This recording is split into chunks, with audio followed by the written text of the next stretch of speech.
جو لوگ اپنے مال شب و روز کھلے اور چھپے خرچ کرتے ہیں ان کا اجر ان کے رب کے پاس ہے اور ان کے لیے کسی خوف اور رنج کا مقام نہیں۔ مگر جو لوگ سود کھاتے ہیں ان کا حال اس شخص کا سا ہوتا ہے جسے شیطان نے چھو کر باولا کر دیا ہو، اور اس حالت میں ان کے مبتلا ہونے کی وجہ یہ ہے کہ وہ کہتے ہیں تجارت بھی تو آخر سود ہی جیسی چیز ہے، حالانکہ اللہ نے تجارت کو حلال کیا ہے اور سود کو حرام۔ لہذا جس شخص کو اس کے رب کی طرف سے یہ نصیحت پہنچے اور آئندہ کے لیے وہ سود خواری سے باز آ جائے تو جو کچھ وہ پہلے کھا چکا سو کھا چکا، اس کا معاملہ اللہ کے حوالے ہے، اور جو اس حکم کے بعد پھر اسی حرکت کا اعادہ کرے وہ جہنمی ہے جہاں وہ ہمیشہ رہے گا۔ مگر جو لوگ سود کھاتے ہیں، اصل میں لفظ ربا استعمال ہوا ہے جس کے معنی عربی میں زیادتی اور اضافے کے ہیں۔ اصطلاحاً اہل عرب اس لفظ کو اس زائد رقم کے لیے استعمال کرتے تھے جو ایک قرض خواہ اپنے قرضدار سے ایک طے شدہ شرح کے مطابق اصل کے علاوہ وصول کرتا ہے۔ اسی کو ہماری زبان میں سود کہتے ہیں۔ نزول قرآن کے وقت سودی معاملات کی اور شکلیں رائج تھیں، اور جنہیں اہل عرب ربا کے لفظ سے تعبیر کرتے تھے وہ یہ تھی کہ مثلاً ایک شخص دوسرے شخص کے ہاتھ کوئی چیز فروخت کرتا اور ادائے قیمت کے لیے ایک مدت مقرر کر دیتا۔ اگر وہ مدت گزر جاتی اور قیمت ادا نہ ہوتی تو پھر وہ مزید مہلت دیتا اور قیمت میں اضافہ کر دیتا۔ یا مثلاً ایک شخص دوسرے شخص کو قرض دیتا اور اس سے طے کر لیتا کہ اتنی مدت میں اتنی رقم اصل سے زائد ادا کرنی ہوگی۔ یا مثلاً قرض خواہ اور قرضدار کے درمیان ایک خاص مدت کے لیے ایک شرح طے ہو جاتی تھی، اور اگر اس مدت میں اصل رقم میں اضافے کے ادا نہ ہوتی تو مزید مہلت پہلے سے زائد شرح پر دی جاتی تھی۔ اسی نوعیت کے معاملات کا حکم یہاں بیان کیا جا رہا ہے۔ ان کا حال اس شخص کا سا ہوتا ہے جسے شیطان نے چھو کر باولا کر دیا ہو۔ اہل عرب دیوانے آدمی کو مجنون یعنی آسیب زدہ کے لفظ سے تعبیر کرتے تھے، اور جب کسی شخص کے متعلق یہ کہنا ہوتا کہ وہ پاگل ہو گیا ہے تو یوں کہتے کہ اسے جن لگ گیا ہے۔ اسی محاورے کو استعمال کرتے ہوئے قرآن سودخوار کو اس شخص سے تشبیہ دیتا ہے جو مخبوط الحواس ہو گیا ہو، یعنی جس طرح وہ شخص عقل سے خارج ہو کر غیر معتدل حرکات کرنے لگتا ہے، اسی طرح سودخوار بھی روپے کے پیچھے دیوانہ ہو جاتا ہے اور اپنی خود غرضی کے جنون میں کچھ پرواہ نہیں کرتا کہ اس کی سودخواری سے کس کس طرح انسانی محبت، اخوت اور ہمدردی کی جڑیں کٹ رہی ہیں، اجتماعی فلاح و بہبود پر کس قدر تباہ کن اثر پڑ رہا ہے، اور کتنے لوگوں کی بدحالی سے وہ اپنی خوشحالی کا سامان کر رہا ہے۔ یہ اس کی دیوانگی کا حال اس دنیا میں ہے، اور چونکہ آخرت میں انسان اسی حالت میں اٹھایا جائے گا جس حالت پر اس نے دنیا میں جان دی ہے، اس لیے سودخوار آدمی قیامت کے روز ایک باولے مخبوط الحواس انسان کی صورت میں اٹھے گا۔ تجارت بھی تو آخر سود ہی جیسی چیز ہے۔ یعنی ان کے نظریے کی خرابی یہ ہے کہ تجارت میں اصل لاگت پر جو منافع لیا جاتا ہے اس کی نوعیت اور سود کی نوعیت کا فرق وہ نہیں سمجھتے، اور دونوں کو ایک ہی قسم کی چیز سمجھ کر یوں استدلال کرتے ہیں کہ جب تجارت میں لگے ہوئے روپے کا منافع جائز ہے تو قرض پر دیے ہوئے روپے کا منافع کیوں ناجائز ہو۔ اسی طرح کے دلائل موجودہ زمانے کے سودخوار بھی سود کے حق میں پیش کرتے ہیں۔ وہ کہتے ہیں کہ ایک شخص جس روپے سے خود فائدہ اٹھا سکتا تھا اسے وہ قرض پر دوسرے شخص کے حوالے کرتا ہے،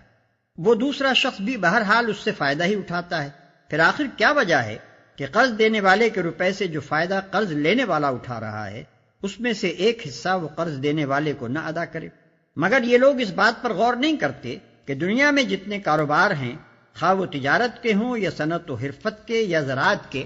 اور خواہ انہیں آدمی صرف اپنی محنت سے کرتا ہو یا اپنے سرمایہ اور محنت ہر دو سے، ان میں سے کوئی بھی ایسا نہیں ہے جس میں آدمی نقصان کا خطرہ یعنی رسک مول نہ لیتا ہو، اور جس میں آدمی کے لیے لازماً ایک مقرر منافع کی ضمانت ہو۔ پھر آخر پوری کاروباری دنیا میں ایک قرض دینے والا سرمایہ دار ہی ایسا کیوں ہو جو نقصان کے خطرے سے بچ کر ایک مقرر اور لازمی منافع کا حقدار قرار پائے۔ غیر نفع بخش اغراض کے لیے قرض لینے والے کا معاملہ تھوڑی دیر کے لیے چھوڑ دیجیے اور شرح کی کمی بیشی کے مسئلے سے بھی قطع نظر کر لیجیے۔ معاملہ اسی قرض کا صحیح جو نفع بخش کاموں میں لگانے کے لیے لیا جائے، اور شرح بھی تھوڑی ہی صحیح۔ سوال یہ ہے کہ جو لوگ ایک کاروبار میں اپنا وقت اپنی محنت، اپنی قابلیت اور اپنا سرمایہ رات دن کھپا رہے ہیں، اور جن کی سعی و کوشش کے بل پر ہی اس کاروبار کا برابر ہونا موقوف ہے، ان کے لیے تو ایک مقرر منافع کی ضمانت نہ ہو، بلکہ نقصان کا سارا خطرہ بالکل انہی کے سر ہو، مگر جس نے صرف اپنا روپیہ انہیں قرض دے دیا ہو وہ بے خطر ایک طے شدہ منافع وصول کرتا چلا جائے۔ آخر یہ کس عقل، کس منطق، کس اصول انصاف اور کس اصول معاشیات کی روح سے درست ہے؟ اور یہ کس بنا پر صحیح ہے کہ ایک شخص ایک کارخانے کو 20 سال کے لیے ایک رقم قرض دے اور آج ہی یہ طے کر لے کہ آئندہ 20 سال تک وہ برابر 5% سالانہ کے حساب سے اپنا منافع لینے کا حقدار ہوگا، حالانکہ وہ کارخانہ جو مال تیار کرتا ہے اس کے متعلق کسی کو بھی نہیں معلوم کہ مارکیٹ میں اس کی قیمتوں کے اندر آئندہ 20 سال میں کتنا اتار چڑھاؤ ہوگا۔ اور یہ کس طرح درست ہے کہ ایک قوم کے سارے ہی طبقے ایک لڑائی میں خطرات اور نقصانات اور قربانیاں برداشت کریں، مگر ساری قوم کے اندر سے صرف ایک قرض دینے والا سرمایہ دار ہی ایسا ہو جو اپنے دیے ہوئے جنگی قرض پر اپنی ہی قوم سے لڑائی کی 1 صدی بعد تک سود وصول کرتا رہے۔ حالانکہ اللہ نے تجارت کو حلال کیا ہے اور سود کو حرام۔ تجارت اور سود کا اصولی فرق جس کی بنا پر دونوں کی معاشی اور اخلاقی حیثیت ایک نہیں ہو سکتی یہ ہے: 1. تجارت میں بائع اور مشتری کے درمیان منافع کا مساویانہ تبادلہ ہوتا ہے، کیونکہ مشتری اس چیز سے نفع اٹھاتا ہے جو اس نے بائع سے خریدی ہے، اور بائع اپنی اس محنت، ذہانت اور وقت کی اجرت لیتا ہے جس کو اس نے مشتری کے لیے وہ چیز مہیا کرنے میں صرف کیا ہے۔ بخلاف اس کے سودی لین دین میں منافع کا تبادلہ برابری کے ساتھ نہیں ہوتا۔ سود لینے والا تو مال کی ایک مقرر مقدار لے لیتا ہے جو اس کے لیے بالیقین نفع بخش ہے، لیکن اس کے مقابلے میں سود دینے والے کو صرف مہلت ملتی ہے جس کا نفع بخش ہونا یقینی نہیں۔ اگر اس نے سرمایہ اپنی ذاتی ضروریات پر خرچ کرنے کے لیے لیا ہے تب تو ظاہر ہے کہ مہلت اس کے لیے قطعی نافع نہیں ہے، اور اگر وہ تجارت یا زراعت یا صنعت و حرفت میں لگانے کے لیے سرمایہ لیتا ہے تب بھی مہلت میں جس طرح اس کے نفع کا امکان ہے اسی طرح نقصان کا بھی امکان ہے۔ پس سود کا معاملہ یا تو ایک فریق کے فائدے اور دوسرے کے نقصان پر ہوتا ہے، یا ایک کے یقینی اور متعین فائدے اور دوسرے کے غیر یقینی اور غیر متعین فائدے پر۔ 2. تجارت میں بائع مشتری سے خواہ کتنا ہی زائد منافع لے، بہرحال وہ جو کچھ لیتا ہے ایک ہی بار لیتا ہے، لیکن سود کے معاملے میں مال دینے والا اپنے مال پر مسلسل منافع وصول کرتا رہتا ہے، اور وقت کی رفتار کے ساتھ ساتھ اس کا منافع بڑھتا چلا جاتا ہے۔ مدیون نے اس کے مال سے خواہ کتنا ہی فائدہ حاصل کیا ہو، بہرطور اس کا فائدہ ایک خاص حد تک ہی ہوگا، مگر دائن اس فائدے کے بدلے میں جو نفع اٹھاتا ہے اس کے لیے کوئی حد نہیں۔ ہو سکتا ہے کہ وہ مدیون کی پوری کمائی اس کے تمام وسائل معیشت حتیٰ کہ اس کے تن کے کپڑے اور گھر کے برتن تک ہضم کر لے، اور پھر بھی اس کا مطالبہ باقی رہ جائے۔ 3. تجارت میں شے اور اس کی قیمت کا تبادلہ ہونے کے ساتھ ہی معاملہ ختم ہو جاتا ہے، اس کے بعد مشتری کو کوئی چیز بائع کو واپس دینی نہیں ہوتی۔ مکان یا زمین یا سامان کے کرائے میں اصل شے جس کے استعمال کا معاوضہ دیا جاتا ہے صرف نہیں ہوتی بلکہ برقرار رہتی ہے، اور بجنسی ہی مالک جائیداد کو واپس دے دی جاتی ہے۔ لیکن سود کے معاملے میں قرض دار سرمایہ کو صرف کر چکتا ہے اور پھر اس کو وہ صرف شدہ مال دوبارہ پیدا کر کے اضافے کے ساتھ واپس دینا ہوتا ہے۔ 4. تجارت و صنعت و حرفت اور زراعت میں انسان محنت، ذہانت اور وقت صرف کر کے اس کا فائدہ لیتا ہے، مگر سودی کاروبار میں وہ محض اپنا ضرورت سے زائد مال دے کر بلا کسی محنت و مشقت کے دوسروں کی کمائی میں شریک غالب بن جاتا ہے۔ اس کی حیثیت اصطلاحی شریک کی نہیں ہوتی جو نفع اور نقصان دونوں میں شریک ہوتا ہے، اور نفع میں جس کی شرکت نفع کے تناسب سے ہوتی ہے، بلکہ وہ ایسا شریک ہوتا ہے جو بلا لحاظ نفع و نقصان اور بلا لحاظ تناسب نفع اپنے طے شدہ منافع کا دعوے دار ہوتا ہے۔ ان وجوہ سے تجارت کی معاشی حیثیت اور سود کی معاشی حیثیت میں اتنا عظیم الشان فرق ہو جاتا ہے کہ تجارت انسانی تمدن کی تعمیر کرنے والی قوت بن جاتی ہے، اور اس کے برعکس سود اس کی تخریب کرنے کا موجب بنتا ہے۔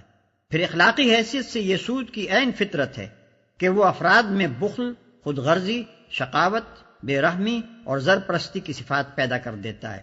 اور ہمدردی و امداد باہمی کی روح کو فنا کر دیتا ہے۔ اس بنا پر سود معاشی اور اخلاقی دونوں حیثیتوں سے نوع انسانی کے لیے تباہ کن ہے۔ اس کا معاملہ اللہ کے حوالے ہے۔ یہ نہیں فرمایا کہ جو کچھ اس نے کھا لیا اسے اللہ معاف کر دے گا،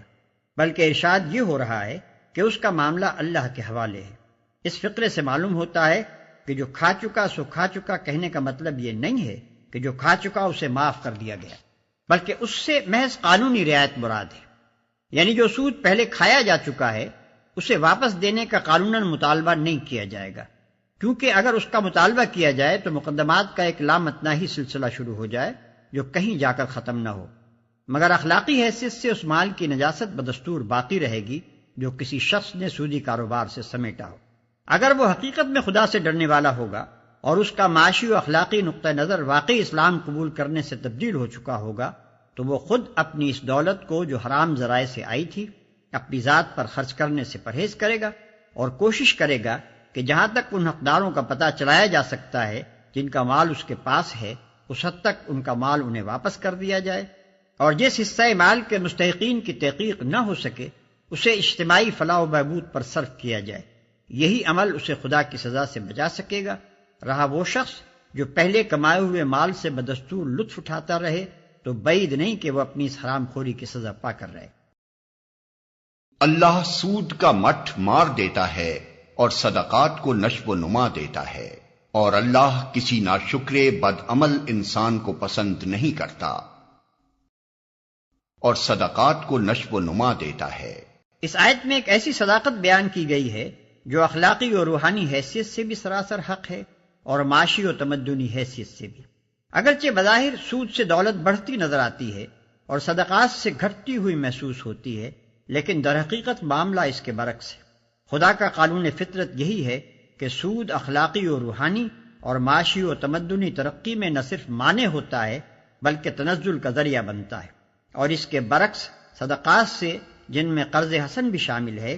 اخلاق و روحانیت اور تمدن و معیشت ہر چیز کو نشو و نما نصیب ہوتا ہے۔ اخلاقی و روحانی حیثیت سے دیکھیے تو یہ بات بالکل واضح ہے کہ سود دراصل خود غرضی، بخل، تنگ دلی اور سنگ دلی جیسی صفات کا نتیجہ ہے، اور وہ انہی صفات کو انسان میں نشو و نما بھی دیتا ہے۔ اس کے برعکس صدقات نتیجہ ہیں فیاضی، ہمدردی، فراخ دلی اور عالی ظرفی جیسی صفات کا، اور صدقات پر عمل کرتے رہنے سے یہی صفات انسان کے اندر پرورش پاتی ہیں۔ کون ہے جو اخلاقی صفات کے ان دونوں مجموعوں میں سے پہلے مجموعے کو بدترین اور دوسرے کو بہترین نہ مانتا؟ تمدنی حیثیت سے دیکھیے تو بادنا تعامل یہ بات ہر شخص کی سمجھ میں آ جائے گی کہ جس سوسائٹی میں افراد ایک دوسرے کے ساتھ خود غرضی کا معاملہ کریں، کوئی شخص اپنی ذاتی غرض اور اپنے ذاتی فائدے کے بغیر کسی کے کام نہ آئے، ایک آدمی کی حاجت مندی کو دوسرا آدمی اپنے لیے نفع اندوزی کا موقع سمجھے اور اس کا پورا فائدہ اٹھائے، اور مالدار طبقوں کا مفاد عامت الناس کے مفاد کی ضد ہو جائے، ایسی سوسائٹی کبھی مستحکم نہیں ہو سکتی۔ اس کے افراد میں آپس کی محبت کے بجائے باہمی بغض و حسد اور بے دردی و بے تعلقی نشو و نما پائے گی۔ اس کے اجزاء ہمیشہ انتشار و پراگندگی کی طرف مائل رہیں گے، اور اگر دوسرے اسباب بھی صورتحال کے لیے مددگار ہو جائیں تو ایسی سوسائٹی کے اجزاء کا باہم متصادم ہو جانا بھی کچھ مشکل نہیں ہے۔ اس کے برعکس جس سوسائٹی کا اجتماعی نظام آپس کی ہمدردی پر مبنی ہو، جس کے افراد ایک دوسرے کے ساتھ فیاضی کا معاملہ کریں، جس میں ہر شخص دوسرے کی حاجت کے موقع پر فراخ دلی کے ساتھ مدد کا ہاتھ بڑھائے، اور جس میں باوسیلہ لوگ بے وسیلہ لوگوں سے ہمدردانہ اعانت یا کم از کم منصفانہ تعاون کا طریقہ برتیں، ایسی سوسائٹی میں آپس کی محبت، خیر خواہی اور دلچسپی نشو و نما پائے گی۔ اس کے اجزاء ایک دوسرے کے ساتھ پیوستہ اور ایک دوسرے کے پشتیبان ہوں گے، اس میں اندرونی نزاع و تصادم کو راہ پانے کا موقع نہ مل سکے گا، اس میں باہمی تعاون اور خیر خواہی کی وجہ سے ترقی کی رفتار پہلی قسم کی سوسائٹی کے بنسبت بہت زیادہ تیز ہوگی۔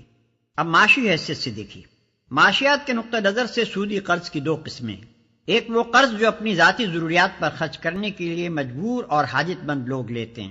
دوسرا وہ قرض جو تجارت اور صنعت و حرفت اور زراعت وغیرہ کاموں پر لگانے کے لیے پیشہ ور لوگ لیتے ہیں۔ ان میں سے پہلی قسم کے قرض کو تو ایک دنیا جانتی ہے کہ اس پر سود وصول کرنے کا طریقہ نہایت تباہ کن ہے۔ دنیا کا کوئی ملک ایسا نہیں ہے جس میں مہاجن افراد اور مہاجنی ادارے اس ذریعے سے غریب مزدوروں، کاشتکاروں اور قلیل المعاش عوام کا خون نہ چوس رہے ہوں۔ سود کی وجہ سے اس قسم کا قرض ادا کرنا ان لوگوں کے لیے سخت مشکل بلکہ بسا اوقات ناممکن ہو جاتا ہے۔ پھر ایک قرض کو ادا کرنے کے لیے وہ دوسرا اور تیسرا قرض لیتے چلے جاتے ہیں، اصل رقم سے کئی گنا سود دے چکنے پر بھی اصل رقم جوں کی توں باقی رہتی ہے۔ محنت پیشہ آدمی کی آمدنی کا بیشتر حصہ مہاجن لے جاتا ہے، اور اس غریب کی اپنی کمائی میں سے اس کے پاس اپنا اور اپنے بچوں کا پیٹ پالنے کے لیے بھی کافی روپیہ نہیں بچتا۔ یہ چیز رفتہ رفتہ اپنے کام سے کارکنوں کی دلچسپی ختم کر دیتی ہے، کیونکہ جب ان کی محنت کا پھل دوسرا لے اڑے گا تو وہ کبھی دل لگا کر محنت نہیں کر سکتے۔ پھر سودی قرض کے جال میں پھنسے ہوئے لوگوں کو ہر وقت کی فکر اور پریشانی اس قدر گھلا دیتی ہے، اور تنگ دستی کی وجہ سے ان کے لیے صحیح غذا اور علاج اس قدر مشکل ہو جاتا ہے کہ ان کی صحتیں کبھی درست نہیں رہ سکتی۔ اس طرح سودی قرض کا حاصل یہ ہوتا ہے کہ چند افراد تو لاکھوں آدمیوں کا خون چوس چوس کر موٹے ہوتے رہتے ہیں، مگر بحیثیت مجموعی پوری قوم کی پیدائش دولت اپنے امکانی معیار کی بنسبت بہت کھٹ جاتی ہے، اور معال کار میں خود وہ خون چوسنے والے افراد بھی اس کے نقصانات سے نہیں بچ سکتے، کیونکہ ان کی اس خود غرضی سے غریب عوام کو جو تکلیفیں پہنچتی ہیں، ان کی بدولت مالدار لوگوں کے خلاف غصے اور نفرت کا ایک طوفان دلوں میں اٹھتا اور گھٹتا رہتا ہے، اور کسی انقلابی ہیجان کے موقع پر جب یہ آتش فشاں پھٹتا ہے تو ان ظالم مالداروں کو اپنے مال کے ساتھ اپنی جان اور آبرو تک سے ہاتھ دھونا پڑ جاتا ہے۔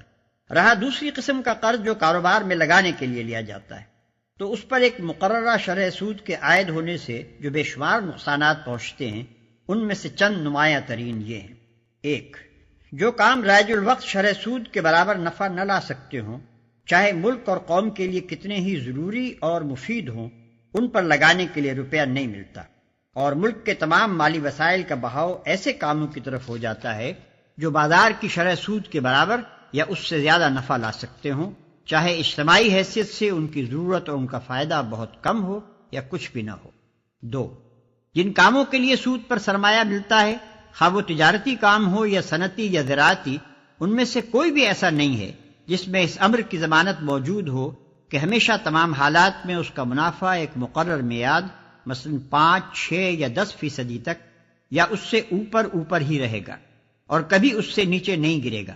اس کی ضمانت ہونا تو درکنار، کسی کاروبار میں سرے سے اسی بات کی کوئی ضمانت موجود نہیں ہے کہ اس میں ضرور منافع ہی ہوگا، نقصان کبھی نہ ہوگا۔ لہذا کسی کاروبار میں ایسے سرمایہ کا لگنا جس پر سرمایہ دار کو ایک مقررہ شرح کے مطابق منافع دینے کی ضمانت دی گئی ہو، نقصان اور خطرے کے پہلوؤں سے کبھی خالی نہیں ہو سکتا۔ 3، چونکہ سرمایہ دینے والا کاروبار کے نفع و نقصان میں شریک نہیں ہوتا بلکہ صرف منافع، اور وہ بھی ایک مقرر شرح منافع کی ضمانت پر روپیہ دیتا ہے، اس وجہ سے کاروبار کی بھلائی اور برائی سے اس کو کسی قسم کی دلچسپی نہیں ہوتی۔ وہ انتہائی خود غرضی کے ساتھ صرف اپنے منافع پر نگاہ رکھتا ہے، اور جب کبھی اسے ذرا سا اندیشہ لاحق ہو جاتا ہے کہ منڈی پر کساد بازاری کا حملہ ہونے والا ہے تو وہ سب سے پہلے اپنا روپیہ کھینچنے کی فکر کرتا ہے۔ اس طرح کبھی تو محض اس کے خود غرضانہ اندیشوں ہی کی بدولت دنیا پر کساد بازاری کا واقعی حملہ ہو جاتا ہے، اور کبھی اگر دوسرے اسباب سے کساد بازاری آ گئی ہو تو سرمایہ دار کی خود غرضی اس کو بڑھا کر انتہائی تباہ کن حد تک پہنچا دیتی ہے۔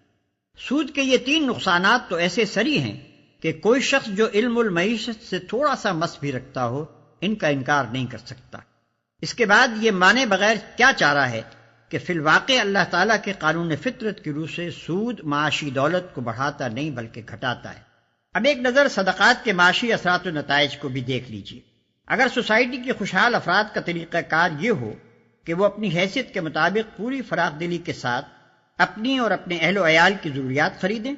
پھر جو روپیہ ان کے پاس ان کی ضرورت سے زیادہ بچے اسے غریبوں میں بانٹ دیں تاکہ وہ بھی اپنی ضروریات خرید سکیں، پھر اس پر بھی جو روپیہ بچ جائے اسے یا تو کاروباری لوگوں کو بلا سود قرض دیں یا شرکت کے اصول پر ان کے ساتھ نفع و نقصان میں حصہ دار بن جائیں، یا حکومت کے پاس جمع کر دیں کہ وہ اجتماعی خدمات کے لیے ان کو استعمال کرے، تو ہر شخص تھوڑے سے غور و فکر ہی سے اندازہ کر سکتا ہے کہ ایسی سوسائٹی میں تجارت اور صنعت اور زراعت ہر چیز کو بے انتہا فروغ حاصل ہوگا، اس کے عام افراد کی خوشحالی کا معیار بلند ہوتا چلا جائے گا، اور اس میں بحیثیت مجموعی دولت کی پیداوار اس سوسائٹی کی بنسبت بدرجہ زیادہ ہوگی جس کے اندر سود کا رواج ہو۔ اور اللہ کسی ناشکرے بدعمل انسان کو پسند نہیں کرتا۔ ظاہر ہے کہ سود پر روپیہ وہی شخص چلا سکتا ہے جس کو دولت کی تقسیم میں اس کی حقیقی ضرورت سے زیادہ حصہ ملا ہو۔ یہ ضرورت سے زیادہ حصہ جو ایک شخص کو ملتا ہے قرآن کے نقطہ نظر سے دراصل اللہ کا فضل ہے، اور اللہ کے فضل کا صحیح شکر یہ ہے کہ جس طرح اللہ نے اپنے بندے پر فضل فرمایا ہے اسی طرح بندہ بھی اللہ کے دوسرے بندوں پر فضل کرے۔ اگر وہ ایسا نہیں کرتا بلکہ اس کے برعکس اللہ کے فضل کو اس غرض کے لیے استعمال کرتا ہے کہ جو بندے دولت کی تقسیم میں اپنی ضرورت سے کم حصہ پا رہے ہیں ان کے قلیل حصے میں سے بھی وہ اپنی دولت کے زور پر ایک ایک جز اپنی طرف کھینچ لے تو حقیقت میں وہ ناشکرا بھی ہے اور ظالم، جفاکار اور بد عمل بھی۔ جو لوگ ایمان لے آئیں اور نیک عمل کریں اور نماز قائم کریں اور زکوٰۃ دیں، ان کا اجر بے شک ان کے رب کے پاس ہے اور ان کے لیے کسی خوف اور رنج کا موقع نہیں۔ میں اللہ تعالیٰ بار بار دو قسم کے کرداروں کو بالمقابل پیش کر رہا ہے۔ ایک کردار خود غرض، زر پرست، شائلاق قسم کے انسان کا ہے، جو خدا اور خلق دونوں کے حقوق سے بے پرواہ ہو کر روپیہ گننے اور گن گن کر سنبھالنے اور ہفتوں اور مہینوں کے حساب سے اس کو بڑھانے اور اس کی بڑھوتری کا حساب لگانے میں منہمک ہو۔ دوسرا کردار ایک خدا پرست، فیاض اور ہمدرد انسان کا کردار ہے، جو خدا اور خلق خدا دونوں کے حقوق کا خیال رکھتا ہو، اپنی قوت بازو سے کما کر خود کھائے اور دوسرے بندگان خدا کو کھلائے اور دل کھول کر نیک کاموں میں خرچ کرے۔ پہلی قسم کا کردار خدا کو سخت ناپسند ہے۔ دنیا میں اس کردار پر کوئی صالح سوسائٹی نہیں بن سکتی اور آخرت میں ایسے کردار کے لیے غم و اندوہ اور کلفت و مصیبت کے سوا کچھ بھی نہیں۔ بخلاف اس کے اللہ کو دوسری قسم کا کردار پسند ہے، اسی سے دنیا میں صالح سوسائٹی بنتی ہے اور وہی آخرت میں انسان کے لیے موجب فلاح ہے۔ اے لوگو جو ایمان لائے ہو، خدا سے ڈرو اور جو کچھ تمہارا سود لوگوں پر باقی رہ گیا ہے اسے چھوڑ دو اگر واقعی تم ایمان لائے ہو۔ لیکن اگر تم نے ایسا نہ کیا تو آگاہ ہو جاؤ کہ اللہ اور اس کے رسول کی طرف سے تمہارے خلاف اعلان جنگ ہے۔ اب بھی توبہ کر لو اور سود چھوڑ دو تو اپنا اصل سرمایہ لینے کے تم حقدار ہو۔ نہ تم ظلم کرو، نہ تم پر ظلم کیا جائے۔ اللہ اور اس کے رسول کی طرف سے تمہارے خلاف اعلان جنگ ہے۔ اللہ اور اس کے رسول کی طرف سے تمہارے خلاف اعلان جنگ ہے۔ یہ آیت فتح مکہ کے بعد نازل ہوئی اور مضمون کی مناسبت سے سلسلہ کلام میں داخل کر دی گئی۔ اس سے پہلے اگرچہ سود ایک ناپسندیدہ چیز سمجھا جاتا تھا مگر قانوناً اسے بند نہیں کیا گیا تھا۔ اس آیت کے نزول کے بعد اسلامی حکومت کے دائرے میں سودی کاروبار ایک فوجداری جرم بن گیا۔